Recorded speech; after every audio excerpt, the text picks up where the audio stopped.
무용교회에서 유용교회로 오늘의 묵상입니다. 오늘은 출애굽기 2장 5절에서 10절까지 말씀을 묵상하겠습니다. 성경 말씀을 보겠습니다. 바로의 딸이 목욕하러 나일강으로 내려오고 시녀들은 나일 강가를 거닐 때에 그가 갈대 사이에 상자를 보고 시녀를 보내어 가져다가 열고 그 아기를 보니 아기가 우는지라. 그가 그를 불쌍히 여겨 이르되 이는 히브리 사람의 아기로다. 그의 누이가 바로의 딸에게 이르되 내가 가서 당신을 위하여 히브리 여인 중에서 유모를 불러다가 이 아기에게 젖을 먹이게 하리이까? 바로의 딸이 그에게 이르되 가라.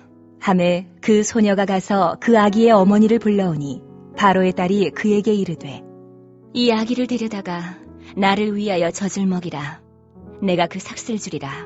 여인이 아기를 데려다가 젖을 먹이더니 그 아기가 자라매 바로의 딸에게로 데려가니 그가 그의 아들이 되니라. 그가 그의 이름을 모세라 하여 이르되 이는 내가 그를 물에서 건져내었음이라 하였더라. 오늘 말씀은 모세의 출생에 대한 말씀입니다. 모세는 우리가 잘 아는 인물입니다.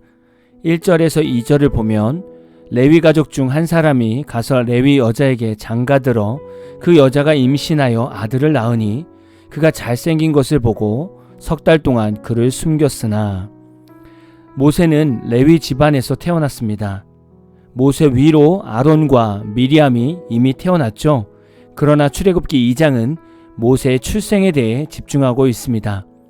그리고 애굽 왕이 히브리인의 아들들을 죽이라고 명령한 것은 모세가 태어나기 직전의 일인 것이죠. 레위라는 족속은 야곱의 셋째 아들입니다.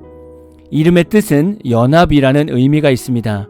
이 이름이 지어지게 된 상황은 야곱에게 사랑을 받지 못했던 레아가 레위라는 셋째 아들을 낳으면서 야곱이 레아와 온전히 연합이 되었다고 생각한 것이죠. 지금 이스라엘 백성들은 곧 하나님과 연합해야 합니다. 왜냐하면 하나님은 아브라함을 선택하시고 그 자손을 통해서 하나님의 백성이라는 샘플을 전 세계 앞에 세워야 하기 때문이죠. 이스라엘 백성 전에 있던 요셉, 야곱, 이삭, 아브라함 시절에서는 그저 하나님의 일방적인 인도하심이 있었습니다. 그러나 이제는 하나님과 연합하여 백성을 세우고 하나님의 뜻을 따라 인도함을 받는 연합 활동을 해야 하는 시기가 된 것입니다. 우리가 예수님을 믿기 전에는 하나님과 연합된 것이 아니라 사탄의 원죄 아래 머물고 있었습니다. 그러나 우리가 예수님을 영접하고 성령님께서 우리 안에 오시면서 우리는 하나님과 연합이 되었습니다. 그리고 하나님과 연합 활동을 할 수 있는 성도가 된 것이죠. 이제 저와 여러분은 혼자 살아가는 존재가 아닙니다.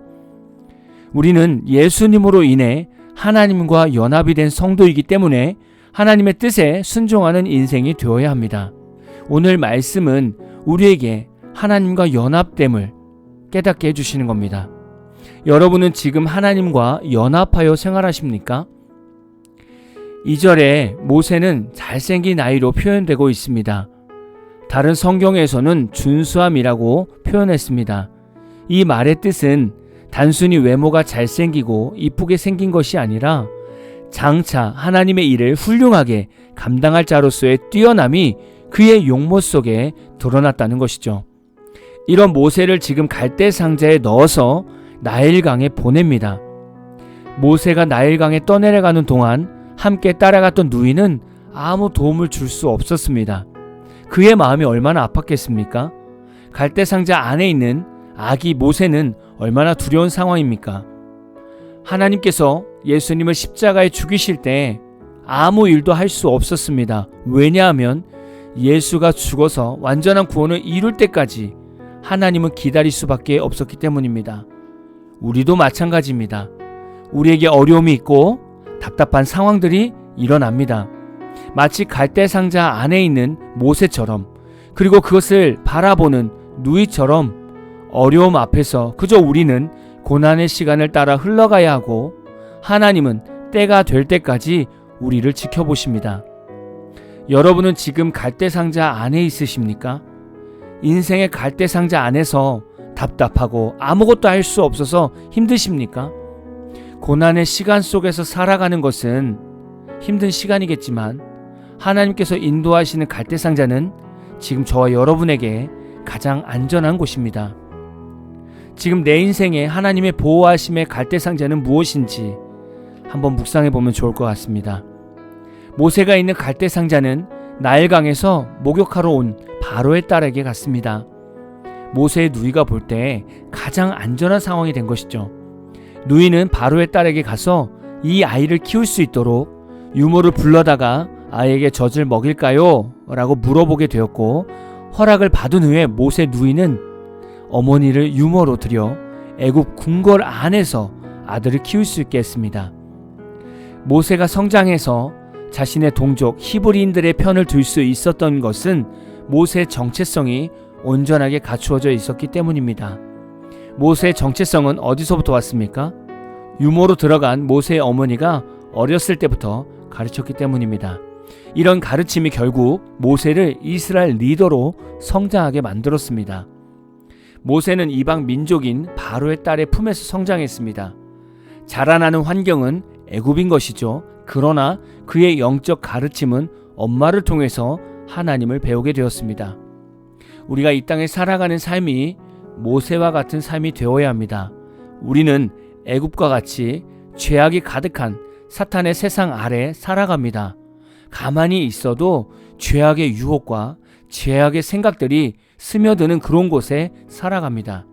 그런데 이런 세상에서 우리가 신앙적으로 성장할 수 있는 방법은 무엇입니까?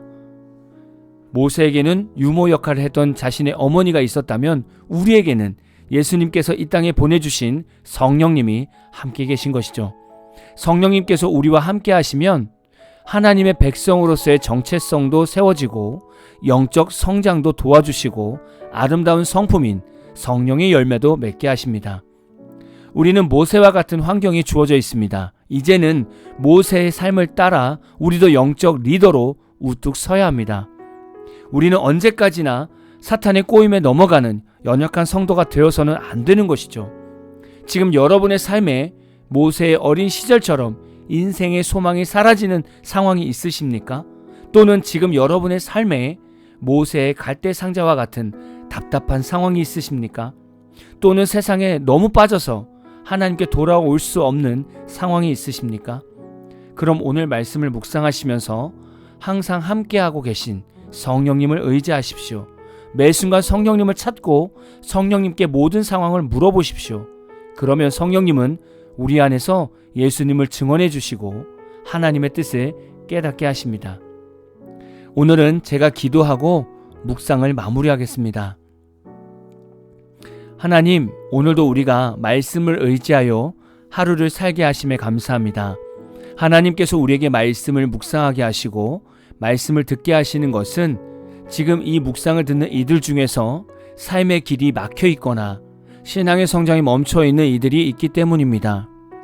삶의 길이 막혀 있는 성도는 인생을 살다가 어느 순간 하나님을 놓치고 자신의 생각대로 살았기 때문에 길이 막히게 되었고, 신앙의 성장이 멈춘 성도는 교회와 목회자를 판단하고 정죄함으로써 더 이상 하나님의 말씀이 그에게 공급이 되지 않았기 때문에 성장하지 못했음을 오늘 우리에게 알게 하십니다.